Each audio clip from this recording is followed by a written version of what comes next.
welcome to the Narrowing Path, Walking the Spiritual Walk. My name is Steve Van Eierstein. Thank you all for joining me for May 13th reading of James Allen's Daily Meditations. And we're looking forward to seeing how this continues to play out. And I really enjoyed yesterday's reading about action. It was just about actually having to practice the principles of a spiritual lifestyle, practicing being honest, being kind, loving, generous, altruistic, forgiving, having hope and faith. These things that we keep talking about on this podcast and are discussed regularly in the spiritual world, the spiritual realm of conversation. It's these things are quite important, but knowing them conceptually and actually having your behaviors model them are two different things. So yesterday's was great. So I'm looking forward to today's, May 13th reading. And this will be fresh to you and fresh to me, of course, because the first time I will have read this will be on the podcast today. So you'll get my genuine response, reactions, observations, and what I relate to about the reading. So here we go. James Allen's reading for James Allen's Daily Meditation for May 13th.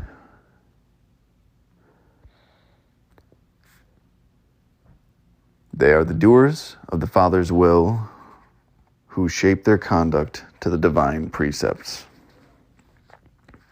To us and to all there is no sufficiency, no blessedness, no peace to be derived from the goodness of another, not even the goodness of God.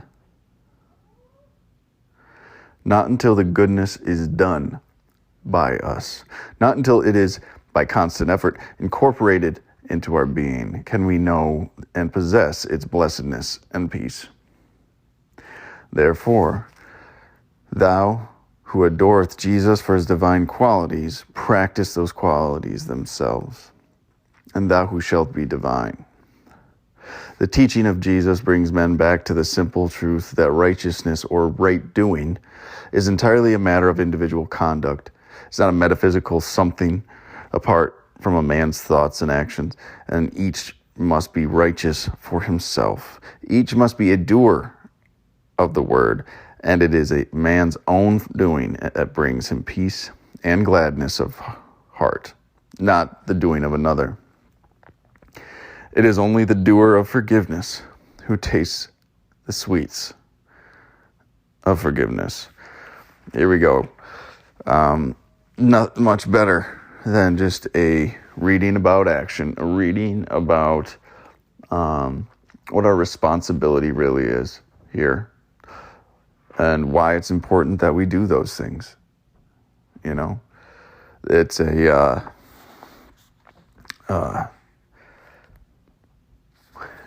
it's also a description of how we can show appreciation and understanding to people, right? Because it's very hard to appreciate what people go through, or how there's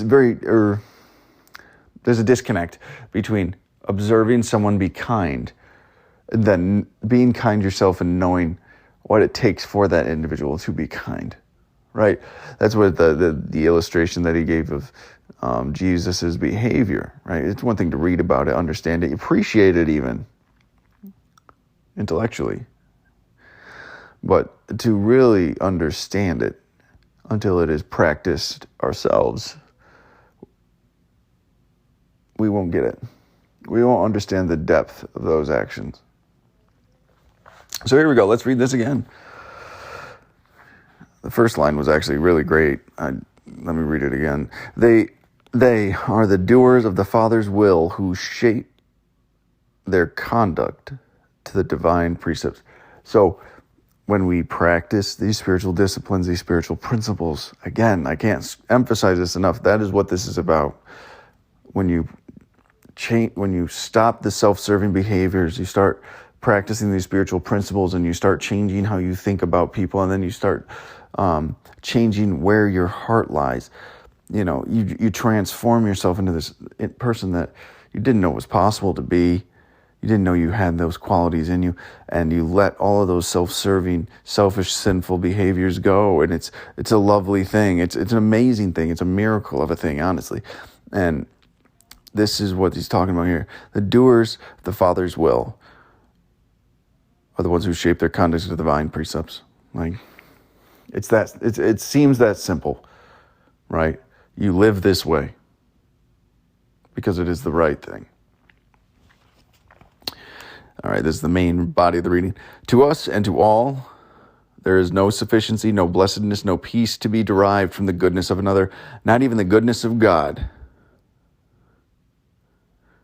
So it's saying, like, we can't get these sufficiency, blessedness, peace from another person or even from God, not until the goodness is done by us, not until it is, by constant effort, incorporated into our being, can we know and possess its blessedness and peace. That's what I kind of said when we, after the first reading. We can't know the true weight and depth and value of another person's actions until we do it ourselves. We can't even gain the perspective of that or the have a genuine, true gratitude or appreciation for another person's goodness in their, which is shown through their actions. We don't understand that until we practice it ourselves, and then we see all that it entails. We see all that it takes, everything that all the effort we have to place forward into it. We see that. We felt that. We know what it is to choose service to goodness and righteousness, or God, as people say, instead of service to ourselves. When you can do that, when you practice it yourself, you're able to have that knowing and that understanding. And you'll get those sufficiencies, those blessednesses, the peace that comes through our own doing, not the doing of another. Therefore, thou who adoreth Jesus for his divine qualities, practice those qualities thyself, and thou too shall be divine. I like that. It's so good. Therefore, thou who adoreth Jesus for his divine qualities, practice those qualities thyself, and thou too shall be divine. For those people that appreciate you, like for Christians that look at what Jesus did and have like this adoration for him, this appreciation, this understanding maybe, you really can only truly be appreciative and grateful when you practice what he practiced, when you do how he has done, when you truly take the same actions that he was taking. I mean, just within a certain extent, obviously, but not within a certain extent. You practice the principles regardless of consequences, really what he showed, right? Regardless of the consequences he knew was coming, he chose to stick by his spiritual principles and spiritual values. And this last line, I think, is very important. Thou too shalt be divine. It doesn't say like the divine. It says, thou too shall be divine. We'll be brought into that spiritual realm, that realm of divinity and righteousness, when we practice and live this way of living. It's a crucial thing to see and understand. It's a crucial thing to be placed in that position. And to actually have the choice to be able to live differently. So, all right, let's go on to the next second paragraph from the May 13th. The teaching of Jesus brings men back to the simple truth that righteousness or right doing is entirely a matter of individual conduct. I like this. It's putting the responsibility and the onus on ourselves, right? Or on the individual. Like, this isn't something else someone else could teach us. This isn't like all the knowledge and information in the world. You do have to be shown the path, but once you've been shown the path through someone else's example, you need to practice that path.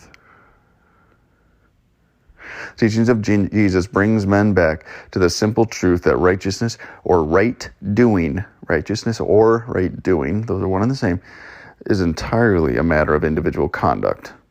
Right doing is righteousness. Divinity is a matter of individual conduct.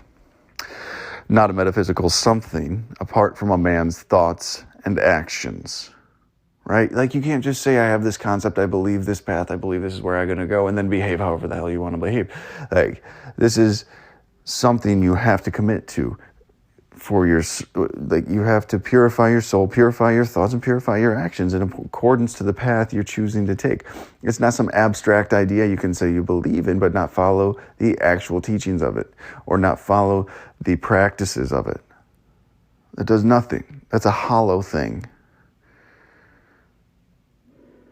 These things are a man's thoughts and actions, and that each must be righteous for himself.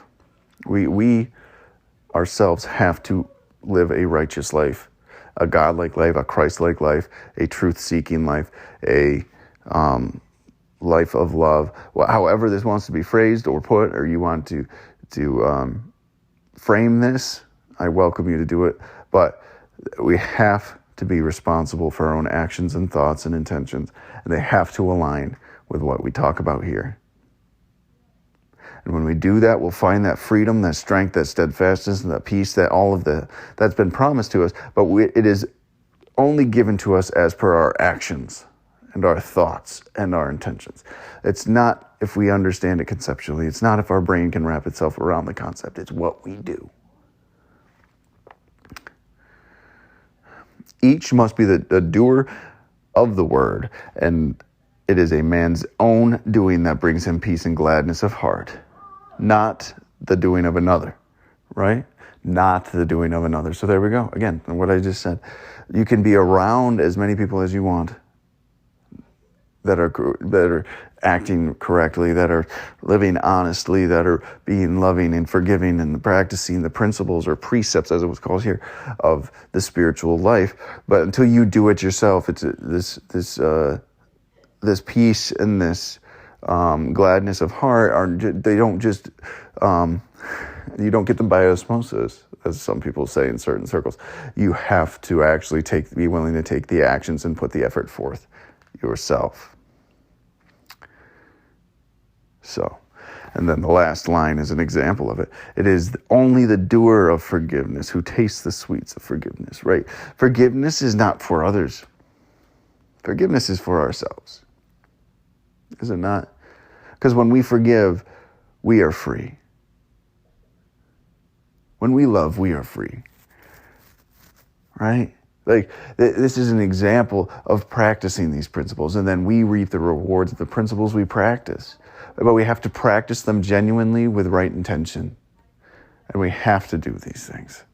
And we are solely responsible for it too.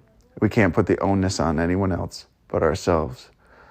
And to know the path does not mean we walk the path.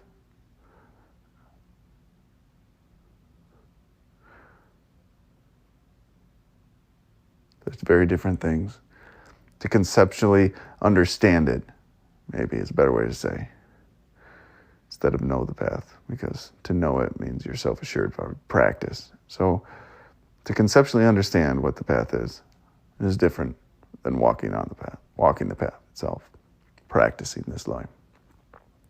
So there we go. That is May 13th reading from James Allen's Daily Meditation. Let me tell you, that was another great one about the responsibility of action that each person that was walking this earth and especially walking this life has. This is not someone else's responsibility, and you can begin to do this today. You know, sometimes I talk about those things, but these things you can do today. You can begin walking this way today. You can walk differently.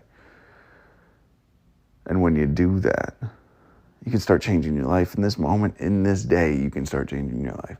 You just start practicing this way of living. When you change how you act, you'll see the thoughts. When you change the thoughts, you'll see your intentions. When you change the intentions, that's what the purification process is about. And living that spiritual path. So walking that narrowing path that we talk about. So thank you all for joining me today. Another fantastic reading. Hope everyone enjoyed it. Go ahead, go over to our Facebook page, give it a like and a follow if you'd like.